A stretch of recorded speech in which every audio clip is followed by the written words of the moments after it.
ಟಿವಿ20 ಕನ್ನಡ ವಾಹಿನಿಗೆ ಸ್ವಾಗತ. ಸರ್ಕಾರಿ ಆಸ್ಪತ್ರೆಗಳ ಸೇವಾ ಶುಲ್ಕ ಹೆಚ್ಚಳಕ್ಕೆ ವಿಪಕ್ಷ ನಾಯಕ ಆರ್ ಅಶೋಕ ಕಿಡಿಕಾರಿದ್ದಾರೆ.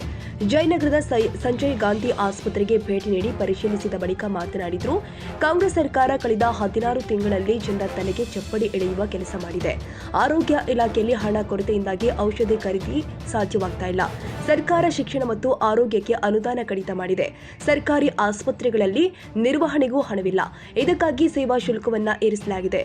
ಅನ್ನ ಮತ್ತು ಆರೋಗ್ಯದ ವಿಚಾರದಲ್ಲಿ ಸಿದ್ದರಾಮಯ್ಯ ಅವರ ಸರ್ಕಾರ ಜನರಿಗೆ ಮೋಸ ಮಾಡಿದೆ ಎಂದು ದೂರಿದ್ದಾರೆ. ಒಂದು ಕಡೆ ಜಮೀನು ಹೋಗ್ತಾ ಇದೆ, ಮತ್ತೊಂದು ಕಡೆ ರೇಷನ್ ಕಾರ್ಡ್ ಹೋಗ್ತಾ ಇದೆ. ಈಗ ಉಚಿತ ಆರೋಗ್ಯವೂ ಕೂಡ ದೊರೀತಾ ಇಲ್ಲ. ಸರ್ಕಾರಿ ಆಸ್ಪತ್ರೆಗಳಲ್ಲಿ ಎಲ್ಲ ಶುಲ್ಕವನ್ನ ಹೆಚ್ಚು ಮಾಡಿರುವುದೇ ಖಜಾನೆ ಖಾಲಿಯಾಗಿರುವುದಕ್ಕೆ ಸಾಕ್ಷಿ. 5 ಗ್ಯಾರಂಟಿಗಳಿಗಾಗಿ ಜನರ ಮೇಲೆ ತೆರಿಗೆ ಹೊರೆ ಹಾಕಲಾಗ್ತಾ ಇದೆ. ಸಿಎಂ ಸಿದ್ದರಾಮಯ್ಯ ಅವರ ಪ್ರಕಾರ ಇದು ಬಡವರ ಪರವಾದ ಸರ್ಕಾರವೆಂದು ಪ್ರಶ್ನೆ ಮಾಡಿದ್ರು. ಮೂಡ ಹಗರಣದ ನಂತರ ಸಿಎಂ ಸಿದ್ದರಾಮಯ್ಯ ಮಾನಸಿಕ ಸ್ಥಿಮಿತ ಕಳೆದುಕೊಂಡು ಜನರ ಮೇಲೆ ತೆರಿಗೆ ಹಾಕ್ತಿದ್ದಾರೆ. ಲಂಚ ಇದ್ರೆ ಮಾತ್ರ ವಿಧಾನಸೌಧಕ್ಕೆ ಪ್ರವೇಶ ಎಂಬ ಸ್ಥಿತಿ ಇದೆ. ಆರೋಗ್ಯ ಸೇವೆಯನ್ನ ಸಂಪೂರ್ಣ ಉಚಿತವಾಗಿ ಕೊಡಬೇಕು. ಇದರ ಮೇಲೂ ಸರ್ಕಾರ ವಕ್ರ ದೃಷ್ಟಿ ಬೀರಿದೆ ಎಂದು ಆಕ್ರೋಶ ಹೊರಹಾಕಿದ್ದಾರೆ. ರಾಜ್ಯದಲ್ಲಿರ್ತಕ್ಕಂಥ ಕಾಂಗ್ರೆಸ್ ಸರ್ಕಾರ, ಸಿದ್ದರಾಮಯ್ಯನವರ ಸರ್ಕಾರ ಬಂದಂಥ 16 ತಿಂಗಳಲ್ಲಿ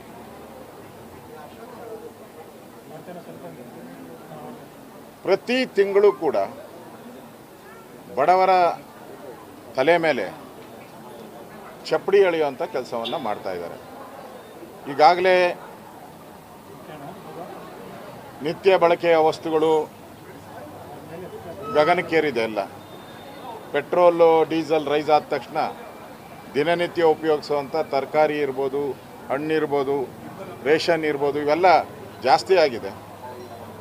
ಅದರ ಜೊತೆಗೆ ಸ್ಟ್ಯಾಂಪ್ ಡ್ಯೂಟಿ ಜಾಸ್ತಿ ಮಾಡಿದ್ದೀರಾ, ಹಾಲಿನ ದರ ಜಾಸ್ತಿ ಮಾಡಿದ್ದೀರಾ, ಆಲ್ಕೋಹಾಲ್ ದರ ಜಾಸ್ತಿ ಮಾಡಿದ್ದೀರಾ. ಈಗ ರೇಷನ್ ಕಾರ್ಡು ರದ್ದು ಮಾಡ್ತಾ ಇದ್ದೀರಾ.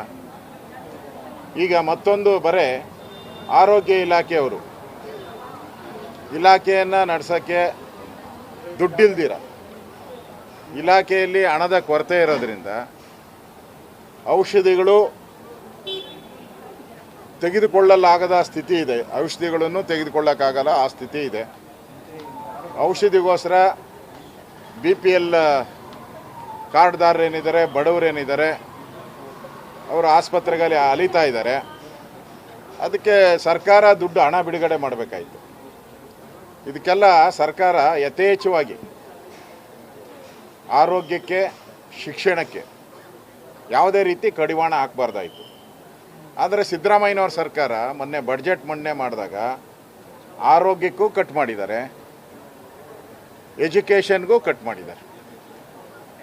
ಈಗ ಆಸ್ಪತ್ರೆಗಳಲ್ಲಿ ಮೇಂಟೆನೆನ್ಸ್ಗೂ ಕಾಸಿಲ್ಲ, ನೀರು ಸರಿಯಾಗಿ ಸಪ್ಲೈ ಆಗೋಕ್ಕೂ ಹಣ ಕೊಡ್ತಾ ಇಲ್ಲ ಇವರು. ಇನ್ನು ಔಷಧಿ ಮಾತ್ರೆಗಳಂತೂ ಕನಸಿನ ಮಾತೆ. ಅದಕ್ಕೆ ಅವ್ರಿಗೆ ಕಂಡುಕೊಂಡಿರೋವಂಥದ್ದು ಸೇವಾ ಶುಲ್ಕವನ್ನು ರೈಸ್ ಮಾಡಿದ್ದಾರೆ.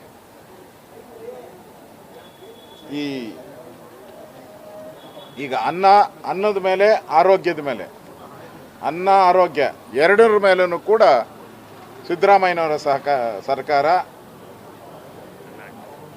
ಜನಗಳಿಗೆ ಮೋಸ ಮಾಡಿದ್ದಾರೆ, ಜನಗಳಿಗೆ ವಂಚನೆ ಮಾಡಿದ್ದಾರೆ. ಈಗ ಏಕಾಏಕಿ ರಿಜಿಸ್ಟ್ರೇಷನ್ ಫೀಸನ್ನು ಜಾಸ್ತಿ ಮಾಡಿದ್ದಾರೆ. 30 ರೂಪಾಯಿ ಮಾಡಿದ್ದಾರೆ ರಿಜಿಸ್ಟ್ರೇಷನ್ ಫೀಸ್. ಒಂದು ಸರಿ ರಿಜಿಸ್ಟ್ರ್ ಮಾಡಿದ್ರೆ 30 ರೂಪಾಯಿ ನೀವು ಯಾರೇ ಆದ್ರೂ ದುಡ್ಡು ಕಟ್ಟಬೇಕು. ಆಮೇಲೆ ನೀವು ಮತ್ತೆ ಇನ್ನೊಂದು ಸರಿ ನಾಳೆ ಮಾರನೇ ದಿನ ಮತ್ತೆ ಬಂದರೆ ರಿವೈಸ್ 20 ರೂಪಾಯಿ ಕಟ್ಟಬೇಕು. ಒಂದಿನ ನೀವು ರಿಜಿಸ್ಟರ್ ಆದರೆ ಆಗಲ್ಲ, ಮಾರನೇ ದಿನ ಮತ್ತೆ ಟ್ರೀಟ್ಮೆಂಟ್ಗೆ ಬಂದರೆ ಮತ್ತೆ ನೀವು ದುಡ್ಡು ಕಟ್ಟಬೇಕಾಗ್ತದೆ 20. ಈಗ ಅಡ್ಮಿಷನ್ ಚಾರ್ಜು 120 ರೂಪಾಯಿ ಮಾಡಿದ್ದಾರೆ. ಲ್ಯಾಬ್ ಟೆಸ್ಟು 360 ರೂಪಾಯಿ ಮಾಡಿದ್ದಾರೆ. ಆಮೇಲೆ ಎಕ್ಸ್ರೇ 1500 ರೂಪಾಯಿ ಮಾಡಿದ್ದಾರೆ. ಕೆಮಿಕಲ್ ಕಲ್ಲರ್ ಅದಕ್ಕೆ 1766 ಮಾಡಿದ್ದಾರೆ. ಆಕ್ಸಿಜನ್ನು, ವೆಂಟಿಲೇಟರ್ ಚಾರ್ಜಸ್ಸು 2160 ರೂಪಾಯಿ ಮಾಡಿದ್ದಾರೆ. ದೊಡ್ಡ ಲಿಸ್ಟೇ ಇದೆ. ಬಡ ರೋಗಿಗಳು ಈಗಾಗಲೇ BPL ಕಾರ್ಡ್ ರದ್ದಾಗಿ ಒಂದು ಕಡೆ ಕಷ್ಟ ಅನುಭವಿಸ್ತಾ ಇದ್ದಾರೆ. ಇನ್ನೊಂದು ಕಡೆ ಈ ವಕ್ಫ್ ಬೋರ್ಡ್ ಕಾರ್ಡ್ದಿಂದ ರೈತರು ಜಮೀನುಗಳನ್ನು ಹೋಗಿ ಅನ್ನ ಬೆಳ್ಕೊಳಕ್ಕೂ, ರಾಗಿ ಬೆಳ್ಕೊಳಕ್ಕೂ, ಗೋಧಿ ಬೆಳ್ಕೊಳಕ್ಕೂ, ಜೋಳ ಬೆಳ್ಕೊಳಕ್ಕೂ ಅವ್ರ ಹತ್ರ ಜಮೀನಿಲ್ಲ. ಆ ಪರಿಸ್ಥಿತಿ. ಒಂದು ಕಡೆ ಜಮೀನು ಹೋಗ್ತಾ ಇದೆ, ಇನ್ನೊಂದು ಕಡೆ ರೇಷನ್ ಕಾರ್ಡ್ ಹೋಗ್ತಾ ಇದೆ, ಇನ್ನೊಂದು ಕಡೆ ಇಲ್ಲ ಆಸ್ಪತ್ರೆಗೆ ಏನಾನ ಬಂದು ಟ್ರೀಟ್ಮೆಂಟ್ ತಗೊಳ್ಳೋಣ ಅಂದರೆ ಅಲ್ಲೂ ಬೆಲೆ ಏರಿಕೆಯ ಬರೆಯನ್ನು ಎಳೆದಿದ್ದೀರ. ಸಿದ್ದರಾಮಯ್ಯನವರ ಸರ್ಕಾರ ನಾನು ಬಡವ್ರ ಪರ ಅಂತಾರ. ಇದೇನಾ ನಿಮ್ಮ ಬಡವ್ರ ನೀತಿನ? ಕನ್ನಡಿಗರ ಮೆಚ್ಚಿನ ನಿಮ್ಮ TV20 ಕನ್ನಡ ವಾಹಿನಿ ಇದೀಗ ಟಿವಿಯಲ್ಲಿ ಲಭ್ಯ.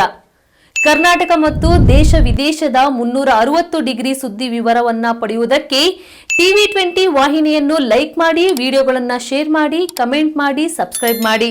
HCN ಕೇಬಲ್ 842 ನಂಬರ್ನಲ್ಲಿ ಹುಕ್ಕೇರಿ ತಾಲೂಕು ಹಾಗೂ ಸಂಕೇಶ್ವರದ ಸುತ್ತಮುತ್ತಲಿನ ಹಳ್ಳಿಗಳಲ್ಲಿ ಲಭ್ಯ. PCN ಕೇಬಲ್ 129 ನಂಬರ್ನಲ್ಲಿ ಹಾರುಗೆರೆ ಸುತ್ತಮುತ್ತಲಿನ ಹಳ್ಳಿಗಳಲ್ಲಿ ಲಭ್ಯ. ರಾಯಬಾಗ್ ಡಿಜಿಟಲ್ ಚಾನೆಲ್ ಕೇಬಲ್ 80ನೇ ನಂಬರ್ನಲ್ಲಿ ರಾಯಬಾಗ ತಾಲೂಕಿನ ಸುತ್ತಮುತ್ತಲಿನ ಹಳ್ಳಿಗಳಲ್ಲಿ ಲಭ್ಯ.